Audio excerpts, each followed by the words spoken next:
اس عالم میں 3 دن رات مجلس شراب اور راگ رنگ کی جمی رہی۔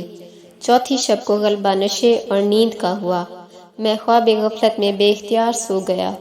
جب صبح ہوئی اس جوان نے جگایا، کئی پیالے خمار شکنی کے پلا کر اپنی معشوقہ سے کہا، اب زیادہ تکلیف مہمان کو دینی خوب نہیں۔ دونوں ہاتھ پکڑ کر اٹھے۔ میں نے رخصت مانگی، خوشی بخوشی اجازت دی۔ تب میں نے جلد اپنے قدیمی کپڑے پہن لیے، اپنے گھر کی راہ لی اور اس پری کی خدمت میں جا حاضر ہوا۔ مگر ایسا اتفاق کبھی نہ ہوا تھا کہ اسے تنہا چھوڑ کر شب باش کہیں ہوا ہوں۔ اس 3 دن کی غیر حاضری سے نہایت خجل ہو کر عذر کیا اور قصہ ضیافت کا اور اس کے نہ رخصت کرنے کا سارا عرض کیا۔ وہ ایک دانہ زمانے کی تھی، تبسم کر کے بولی، کیا مذائقہ، اگر ایک دوست کی خاطر رہنا ہوا، ہم نے معاف کیا، تیری کیا تقصیر ہے۔ جب آدمی کسوں کے گھر جاتا ہے تب اس کی مرضی سے پھر آتا ہے، لیکن یہ مفت کی مہمانیاں کھا پی کر چپکے ہو رہو گے یا اس کا بدلہ بھی اتارو گے؟ اب یہ لازم ہے کہ جا کر اس سوداگر بچے کو اپنے ساتھ لے آؤ اور اسے 2 چند ضیافت کرو، اور اسباب کا کچھ اندیش نہیں، خدا کے کرم سے ایک دم میں سب لوازمہ تیار ہو جاوے گا اور بخوبی مجلس ضیافت کی رونق پاوے گی۔ فقیر موافق حکم کے جوہری کے پاس گیا اور کہا، تمہارا فرمانا میں تو سر آنکھوں سے بجا لایا، اب تم بھی مہربانی کی راہ سے میری عرض قبول کرو۔ اس نے کہا، جانو دل سے حاضر ہوں۔ تب میں نے کہا، اگر اس بندے کے گھر تشریف لے چلو، عین غریب نوازی ہے۔ اس جوان نے بہت عذر اور ہیلے کیے، پر میں نے ضد نہ چھوڑی جب تلک وہ راضی نہ ہوا۔ ساتھ ہی ساتھ اس کو اپنے مکان پر لے چلا، لیکن راہ میں یہی فکر کرتا آتا تھا کہ اگر آج اپنے دئے مقدور ہوتا تو ایسی تواضع کرتا کہ یہ بھی خوش ہوتا۔ اب میں اسے لیے جاتا ہوں، دیکھیے کیا اتفاق ہوتا ہے۔ اس کیفیت میں گھر کے نزدیک پہنچا تو کیا دیکھتا ہوں کہ دروازے پر دھوم دھام ہو رہی ہے، گلیوں میں جھاڑو دے کر چھڑکاؤ کیا ہے، یہ ساول اور آسے بردار کھڑے ہیں۔ میں حیران ہوا، لیکن اپنا گھر جان کر قدم اندر رکھا۔ دیکھا تو تمام حویلی میں فرش مکلف لائق ہر مکان کے جا بجا بچھا ہے اور مسندیں لگی ہیں، پان دان، گلاب پاش، عطر دان، پیک دان، چنگیریں، نرگس دان کرینے سے دھری ہیں، تانکوں پر نارنگیاں اور گلابیاں رنگ برنگ کی چنی ہیں۔ ایک طرف رنگ آمیز چراغاں کی بہار ہے، ایک طرف جھاڑ اور سرو کمل کے روشن ہیں، اور تمام دالان اور شاہ نشینوں میں طلائی شمعدانوں پر کافوری شمعیں چڑھی ہیں اور جڑاؤ فانوس سے اوپر دھری ہیں۔ سب آدمی اپنے اپنے عہدوں پر مستعد ہیں۔ باورچی خانے میں دیگیں ٹھنٹھنا رہی ہیں۔ آبدار خانے کی ویسی ہی تیاری ہے۔ آگے چوکی پر ڈونگے، کٹورے، باما تھالی، سرپوش دھرے برف کے آب پورے لگ رہے ہیں اور شورے کی سرائیاں ہل رہی ہیں۔ گھر سب اسباب بادشاہانہ موجود ہے اور قوال اچھی پوشاک پہنے ساز کے سر ملائے حاضر ہیں۔ فقیر نے اس جوان کو لے جا کر مسند پر بٹھایا اور دل میں حیران تھا کہ یا الہی، اتنے عرصے میں سب تیاری کیوں کر ہوئی۔ ہر طرف دیکھتا پھرتا تھا، لیکن اس پری کا نشان کہیں نہ پایا۔ اسی جستجو میں ایک مرتبہ باورچی خانے کی طرف جا نکلا۔ دیکھتا ہوں تو وہ نازنی ایک مقام میں گلے میں کرتی، پاؤں میں تہ پوشی، سر پر سفید رومالی اوڑھے ہوئے، سادی خوزادی بن گہنے پاتے بنی ہوئی، نہیں محتاج زیور کا جسے خوبی خدا نے دی، کہ جیسے خوشنما لگتا ہے دیکھو چاند بن گہنے۔ خبر گیری میں ضیافت کی لگ رہی ہے اور تاکید ہر ایک کھانے کی کر رہی ہے کہ خبردار، بامزہ ہو اور آب و نمک بو باس درست رہے۔ اس محنت سے وہ گلاب سا بدن پسینے پسینے ہو رہا ہے۔ میں پاس جا کر تصدق ہوا اور اس شعور و لیاقت کو سراہ کر دعائیں دینے لگا۔ یہ خوشامد سن کر تیوری چڑھا کر بولی، آدمی سے ایسے ایسے کام ہوتے ہیں کہ فرشتے کی مجال نہیں۔ میں نے ایسا کیا کیا ہے جو تو اتنا حیران ہو رہا ہے؟ بس بہت باتیں بنانی مجھے ہوش نہیں آتی۔ بھلا کہہ تو یہ کون آدمیت ہے کہ مہمان کو اکیلا بٹھا کر ادھر ادھر بڑے پھرے؟ وہ اپنے جی میں کیا کہتا ہوگا؟ جلد جا مجلس میں بیٹھ کر مہمان کی خاطرداری کر اور اس کی معشوقہ کو بھی بلوا کر اس کے پاس بٹھلا۔ فقیر وہیں اس جوان کے پاس گیا اور گرم جوشی کرنے لگا۔ اتنے میں وہ غلام صاحب جمال صراحی اور جام جڑاؤ ہاتھ میں لیے روبرو آئے، شراب پلانے لگے۔ اس میں نے اس جوان سے کہا، میں سب طرح مخلص اور خادم ہوں، بہتر یہ ہے کہ وہ صاحب جمال کہ جس کی طرف دل صاحب کا مائل ہے تشریف لاوے تو بڑی بات ہے، اگر فرماؤ تو آدمی بلانے کی خاطر جاوے۔ یہ سنتے ہی خوش ہو کر بولا، بہت اچھا، اس وقت تم نے میرے دل کی بات کہی۔ میں نے کھوجے کو بھیجا۔ جب آدھی رات گئی، وہ چڑیل خاصے چوڈول پر سوار ہو کر بلائے ناگہانی سی آ پہنچی۔ فقیر نے لاچار خاطر سے مہمان کی استقبال کر نہایت تپاک سے برابر اس جوان کے لا بٹھایا۔ جوان اس کے دیکھتے ہی ایسا خوش ہوا جیسے دنیا کی نعمت ملی۔ بیچ بیچ یہ تماشا ہوا جیسے 14ویں رات کے چاند کو گہن لگتا ہے۔ جتنے مجلس میں آدمی تھے اپنی اپنی انگلیاں دانتوں میں دھاپنے لگے۔ کیا کوئی بلا اس جوان پر مسلط ہوئی؟ سب کی نگاہ اسی طرف تھی۔ تماشا مجلس کا بھول کر اس کا تماشا دیکھنے لگے۔ ایک شخص کنارے سے بولا، یارو، عشق اور عقل میں ضد ہے۔ جو کچھ عقل میں نہ آوے یہ ایک کافر عشق کر دکھاوے۔ لیلا کو مجنوں کی آنکھوں سے دیکھو۔ سبھوں نے کہا یہی بات ہے۔ فقیر مہمانداری میں حاضر تھا۔ ہر چند جوان ہم پیالہ ہم نوالا ہونے کو مجوز ہوتا تھا، پر میں ہرگز اس پری کے خوف کے مارے اپنا دل کھانے پینے یا سیر تماشے کی طرف رجوع نہ کرتا تھا اور عذر مہمانداری کا کر کے اس کے شامل نہ ہوتا۔ اس کیفیت سے 3 شبانہ روز گزرے۔ چوتھی رات وہ جوان نہایت جوش سے مجھے بلا کر کہنے لگا، اب ہم بھی رخصت ہوں گے۔ تمہاری خاطر اپنا سب کاروبار چھوڑ چھاڑ کر 3 دن سے تمہاری خدمت میں حاضر ہیں۔ تم بھی تو ہمارے پاس ایک دم بیٹھ کر ہمارا دل خوش کرو۔ میں نے اپنے جی میں خیال کیا، اگر اس وقت کہنا اس کا نہیں مانتا تو آزمودہ ہوگا، پس نئے دوست اور مہمان کی خاطر رکھنی ضرور ہے۔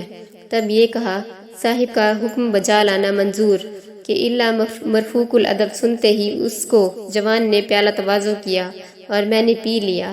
پھر تو ایسا پہم دور چلا کہ تھوڑی دیر میں سب آدمی مجلس کے کیفی ہو کر بے خبر ہو گئے اور میں بھی بے ہوش ہو گیا۔ جب صبح ہوئی اور آفتاب 2 نیزے بلند ہوا تب میری آنکھ کھلی تو دیکھا میں نے نہ وہ تیاری ہے، نہ وہ مجلس، نہ وہ پری، فقط خالی حویلی پڑی ہے، مگر ایک کونے میں کمل لپٹا ہوا دھرا ہے۔ جو اس کو کھول کر دیکھا تو وہ جوان اور اس کی رنڈی دونوں سر کٹے پڑے ہیں۔ یہ حالت دیکھتے ہی حواس چاہتے رہے۔ عقل کچھ کام نہیں کرتی کہ کیا تھا اور کیا ہوا۔ حیرانی سے ہر طرف تک رہا تھا۔ اتنے میں خواجہ سرا، جس سے ضیافت کے کام کاج میں دیکھا تھا، نظر پڑا۔ فقیر کو اس کے دیکھنے سے کچھ تسلی ہوئی۔ احوال اس واردات کا پوچھا۔ اس نے جواب دیا، تجھے اس بات کی تحقیق کرنے سے کیا حاصل جو تو پوچھتا ہے؟ میں نے بھی اپنے دل میں غور کی کہ سچ تو کہتا ہے۔ پھر ایک ذرا تامل کر کے میں بولا، خیر نہ کہو، بھلا یہ تو بتاؤ وہ معشوقہ کس مکان میں ہے؟ تب اس نے کہا، البتہ جو میں جانتا ہوں سو کہہ دوں گا، لیکن تجھ سا آدمی عقل مند بے مرضی حضور کے 2 دن کی دوستی پر بے محابہ بے تکلف ہو کر صحبت مین وشی کی باہم گرم کرے، یہ کیا میں نے رکھتا ہے؟ فقیر اپنی حرکت اور اس کی نصیحت سے بہت نادم ہوا، سوائے اس بات کی زبان سے کچھ نہ نکلا، فی الحقیقت اب تو تقصیر ہوئی، معاف کیجیے۔ بارے محلے نے مہربان ہو کر اس پری کے مکان کا نشان بتایا اور مجھے رخصت کیا۔ آپ ان دونوں زخمیوں کے گاڑنے دابنے کی فکر میں رہا۔ میں تہمت سے اس فساد کی الگ ہوا اور اشتیاق میں اس پری کے ملنے کے لیے گھبرایا ہوا گرتا پڑتا ڈھونڈتا شام کے وقت اس کوچے میں اسی پتے پر جا پہنچا اور نزدیک دروازے کے ایک گوشے میں ساری رات کٹی۔ کسوں کی آمد و رفت کی آہٹ نہ لی اور کوئی احوال پرساں میرا نہ ہوا۔ اسی بے کسی کی حالت میں صبح ہو گئی۔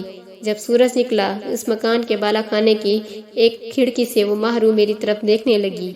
اس وقت عالم خوشی کا جو مجھ پر گزرا دل ہی جانتا ہے، شکر خدا کا کیا۔ اتنے میں کھوجے نے میرے پاس آ کر کہا، اس مسجد میں تو جا کر بیٹھ، شاید تیرا مطلب اس جگہ بر آوے اور اپنے دل کی مراد پاوے۔ فقیر فرمانے سے اس کے وہاں سے اٹھ کر اسی مسجد میں جا رہا، لیکن آنکھیں دروازے کی طرف لگی رہی تھیں کہ دیکھیے پردہ غیب سے کیا ظاہر ہوتا ہے۔ تمام دن جیسے روزہ دار شام ہونے کا انتظار کھینچتا ہے، میں نے بھی وہ روز ویسی ہی بے قراری میں کاٹا۔ بارش جس طرح سے شام ہوئی اور دن پہاڑ سا چھاتی پر سے ٹلا، ایک بار یہ وہی خواجہ سرا جن نے اس پری کے مکان کا پتہ دیا تھا مسجد میں آیا۔ بعد فراغت نماز مغرب کے میرے پاس آ کر اس شفیق نے کہ سب راز و نیاز کا محرم تھا، نہایت تسلی دے کر ہاتھ پکڑ لیا اور اپنے ساتھ لے چلا۔ رفتہ رفتہ ایک باغیچے میں مجھے بٹھا کر کہا، یہاں رہو جب تلک تمہاری آج صبح آوے، اور آپ رخصت ہو کر شاید میری حقیقت حضور میں کہنے گیا۔ میں اس باغ کے پھولوں کی بہار اور چاندنی کا عالم اور حوض نہروں میں فوارے سامن بھادوں کے اچھلنے کا تماشا دیکھ رہا تھا، لیکن جب پھولوں کو دیکھتا تب اس گل بدن کا خیال آتا، جب چاند پر نظر پڑتی تب اس مہرو کا مکھڑا یاد آتا۔ یہ سب بہار اس کے بغیر میری آنکھوں میں خار تھی۔ بارے خدا نے اس کے دل کو مہربان کیا۔ ایک دم کے بعد وہ پری دروازے سے جیسے 14ویں رات کا چاند بناؤ کیے، گلے میں پشواس موتیوں کا در دامن ٹکا ہوا اور سر پر اوڑھنی جس میں آنچل پلو لہر گھگرو لگا ہوا، سر سے پاؤں تک موتیوں میں جڑی روش پر آ کر کھڑی ہوئی۔ اس کے آنے سے تر و تازگی نئے سرے سے اس باغ کو اور اس فقیر کے دل کو ہوئی۔ ایک دم ادھر ادھر سیر کر کر شاہ نشین میں مغرق مسند پر تکیہ لگا کر بیٹھی۔ میں دوڑ کر پروانے کی طرح جیسے شمع کی گرد پھرتا ہے تصدق ہوا اور غلام کی مانند دونوں ہاتھ جوڑ کر کھڑا ہوا۔ اس میں وہ خواجہ میری خاطر بطور سفارش کے عرض کرنے لگا۔ میں نے اس محلی سے کہا، بندہ گناہگار تقصیر وار ہے، جو کچھ سزا میرے لائق ٹھہرے سو ہو۔ وہ پری اس بس کے ناخوش تھی، بد دماغی سے بولی کہ اب اس کے حق میں یہی بلا ہے کہ 100 توڑے اشرفی کے لیوے اپنا اسباب درست کر کے وطن کو سدھارے۔ میں یہ بات سنتے ہی کاٹ کا ہو گیا اور سوکھ گیا کہ اگر کوئی میرے بدن کو کاٹے تو ایک بوند لہو کی نہ نکلے، اور تمام دنیا آنکھوں کے آگے میری اندھیری لگنے لگی، اور ایک آہ نامرادی کے بے اختیار جگر سے نکلی۔ آنسو بھی ٹپکنے لگے، سوائے خدا کے اس وقت کسوں کی توقع نہ رہی۔ مایوس محض ہو کر اتنا بولا، بھلا ٹک اپنے دل میں غور فرمائیے، اگر مجھ کم نصیب کو دنیا کا لالچ ہوتا تو اپنا جان و مال حضور میں نہ کھوتا۔ کیا ایک بار کی خدمت گزاری اور جان نثاری کا عالم سے اٹھ گیا جو مجھ سے کم بخت پر اتنی بے مہری فرمائی؟ اگرچہ میری روحیت کچھ باقی نہ رہی تھی، پر مدت تلک شب و روز اس پری کے پاس رہنے کا اتفاق ہوا تھا۔ جان بوجھ کر بیگانی ہو کر خواجے سے پوچھنے لگی، یہ کون ہے؟ اس مرد آدمی نے کہا، یہ وہی کم بخت بد نصیب ہے جو حضور کی خفگی اور عطاب میں پڑا تھا۔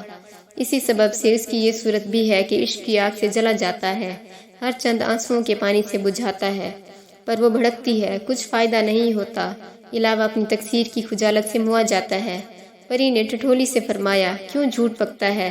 بہت دن ہوئے اس کی خبر وطن پہنچنے کی، مجھے خبرداروں نے دی ہے، واللہ عالم یہ کون ہے اور تو کس کا ذکر کرتا ہے؟ اس دم خواجہ سرا نے ہاتھ جوڑ کر التماس کیا، اگر جان کی امان پاؤں تو عرض کروں۔ فرمایا کہ تیری جان تجھے بخشی۔ خواجہ بولا، آپ کی ذات قدردان ہے، واسطے خدا کے چلمن کو درمیان سے اٹھوا کر پہچانیے اور اس کی بے کسی کی حالت پر رحم کیجیے، نہ حق شناسی خوب نہیں۔ اب اس کے احوال پر جو کچھ ترس کھائیے بجا ہے اور جائے ثواب ہے، آگے حد ادب جو مزاج مبارک میں آوے سو ہی بہتر ہے۔ اتنے کہنے پر مسکرا کر فرمایا، بھلا کوئی ہو اسے دارالشفا میں رکھو، جب بھلا چنگا ہوگا تب اس کے احوال کی پرسش کی جائے گی۔ خواجے نے کہا، اگر اپنے دستے خاص سے گلاب اس پر چھڑکیے اور زبان سے کچھ فرمائیے تو اس کو اپنے جینے کا بھروسہ بندے۔ نا امیدی بری چیز ہے، دنیا با امید قائم ہے۔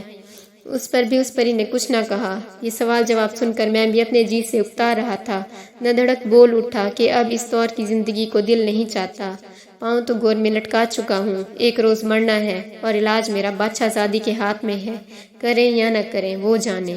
یہ کہہ کر اس سنگ دل کے دل کو نرم کیا، مہربان ہو کر فرمایا، جلد بادشاہی حکیموں کو حاضر کرو۔ وہیں طبیب آ کر جمع ہوئے، نبض دیکھ کر بہت غور کی، آخری تشخیص میں ٹھہرا کہ یہ شخص کہیں عاشق ہوا ہے، سوائے وصل معشوق کے اس کا کچھ علاج نہیں، جس وقت وہ ملے یہ صحت پاوے۔ جب حکیموں کی بھی زبانی یہی مرض میرا ثابت ہوا، حکم کیا اس جوان کو گرمابے میں لے جاؤ، نہلا کر خاصی پوشاک پہنا کر حضور میں لے آؤ۔ وہیں مجھے باہر لے گئے، حمام کروا، اچھے کپڑے پہنا، خدمت میں پری کی حاضر کیا۔ تب وہ نازنی پرتپاک سے بولی، تو نے مجھے بیٹھے بٹھائے ناحق بدنام کیا، اب اور کیا چاہتا ہے؟ جو تیرے دل میں ہے صاف صاف بیان کر۔ یا فقراء، اس وقت یہ عالم ہوا کہ شادی مرگ ہو جاؤں۔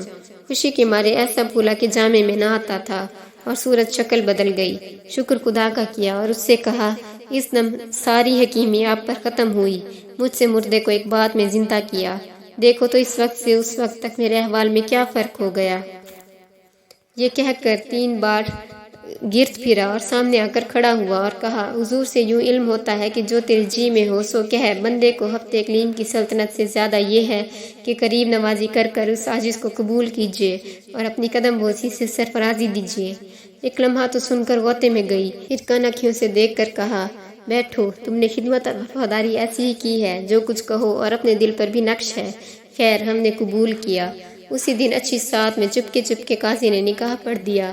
بعد اتنی محنت اور آفت کے خدا نے یہ دن دکھایا کہ میں اپنے دل کا مدعا پایا، لیکن جیسی دل میں آرزو اس پری سے ملنے کی تھی، ویسی ہی جی میں بے کلی اور اس واردات عجیب کے معلوم کرنے کی تھی کہ آج تک میں کچھ نہ سمجھا کہ یہ پری کون ہے، اور وہ حبشی سانولا سجیلا جس نے ایک پرزے کاغذ پر اتنی اشرفیوں کے بدلے میرے حوالے کیے کون تھا، اور تیاری ضیافت کی بادشاہوں کے لائق ایک پہر میں کیوں کر ہوئی، اور وہ دونوں بے گناہ اس مجلس میں کس لیے مارے گئے، اور سبب خفگی اور بے مروتی کا باوجود خدمت گزاری اور ناز برداری کے مجھ پر کیا ہوا، اور پھر ایک بارگی سازش کو یوں سر بلند کیا، غرض اس واسطے بعد رسم رسومات عقد کے 8 دن تلک کچھ بات نہ کی، یہاں تلک کہ ایک روز پری بولی تم بھی عجیب آدمی ہو، یا اتنے گرم یا ایسے ٹھنڈے، اس کو کیا کہتے ہیں؟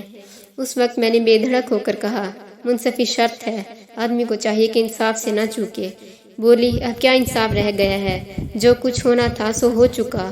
فقیر نے کہا واقعی بڑی آرزو اور مراد میری یہی تھی سو مجھے ملی، لیکن میں نے اپنے دل میں یہ قول کیا تھا کہ بعد اس نکاح کے کہ عین دل کی شادی ہے، بعضی باتیں جو خیال میں نہیں آتی اور نہیں کھلتی حضور میں پوچھوں گا کہ زبان مبارک سے اس کا بیان سنوں تو جی کو تسکین ہو۔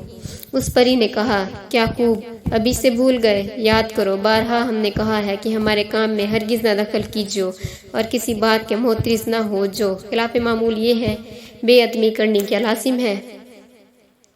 فقیر نے ہنس کر کہا جیسی اور بے ادبیاں معاف کرنے کا حکم ہے، ایک یہ بھی صحیح۔ وہ پری نظریں بدل کر غصے میں آ کر آگ بگولا بن گئی اور بولی اب تو بہت سر چڑھا، جا اپنا کام کر، ان باتوں سے تجھے کیا فائدہ ہوگا؟ میں نے کہا اب کون سا بھید چھپانے کے لائق ہے؟ میری اس رمز کو وہ پری وقوف سے دریافت کر کر کہنے لگی یہ بات سچ ہے، پر جی میں یہ سوچ آتا ہے اگر مجھ سے نگوڑی کا راز فاش ہو تو بڑی قیامت مچے۔ میں بولا یہ کیا مذکور ہے، بندے کی طرف سے یہ خیال دل میں نہ لاؤ، اور خوشی سے ساری کیفیت جو بیتی ہے فرماؤ، ہرگز میں دل سے زبان تک نہ لاؤں گا، کسوں کے کان پڑھنا کیا امکان ہے۔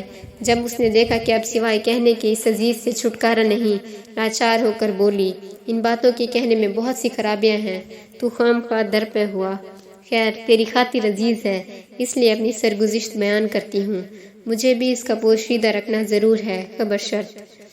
خرس بہت سی تاکید کر کر کہنے لگی میں بدبخت ملک دمشق کے سلطان کی بیٹی ہوں، اور وہ سلاطینوں سے بڑا بادشاہ ہے، سوائے میرے کوئی لڑکا بالا اس کے یہاں نہیں ہوا۔ جس دن سے میں پیدا ہوئی ماں باپ کے سائے میں ناز و نعمت اور خوشی خرمی سے پلی، جب ہوش آیا تب اپنے دل کو خوبصورتوں اور نازنینوں کے ساتھ لگایا، چنانچہ ستھری پریزاد ہمجولی امراضادیاں مصاحبت میں اور اچھی قبول صورت ہم عمر سہیلیاں خدمت میں رہتی تھیں، تماشا ناچ اور راگ رنگ کا ہمیشہ دیکھا کرتی، دنیا کے بھلے برے سے کچھ سروکار نہ تھا، اپنی بے فکری کے عالم کو دیکھ کر سوائے خدا کے شکر کے کچھ منہ سے نہ نکلتا تھا۔ اتفاقاً طبیعت خود بخود ایسی بے مزہ ہوئی کہ نہ مصاحبت کی سو کی بھاوے نہ مجلس خوشی کی خوش آوے، سودائی سا مزاج ہو گیا، دل اداس اور حیران، نہ کسوں کی صورت اچھی لگے نہ بات کہنے سننے کو جی چاہے۔ میری یہ حالت دیکھ کر سب کی سب متفکر ہوئیں اور قدم پر گرنے لگیں۔ یہی خواجہ سرا نمک ہلال قدیم سے میرا محرم اور ہمراز ہے، اس سے کوئی بات مخفی نہیں۔ میری وحشت دیکھ کر بولا اگر بادشاہ زادی تھوڑا سا شربت ورک الخیال کا نوش جاں فرماویں تو اغلب ہے کہ طبیعت بحال ہو جاوے اور فرحت مزاج میں آوے۔ اس کے اس طرح سے کہنے سے مجھے بھی شوق ہوا، تب میں نے فرمایا جلد حاضر کر۔ محلی باہر گیا، ایک سراہی اس شربت کی تکلف سے بنا کر برف میں لگا کر لڑکے کے ہاتھ لوا کر آیا۔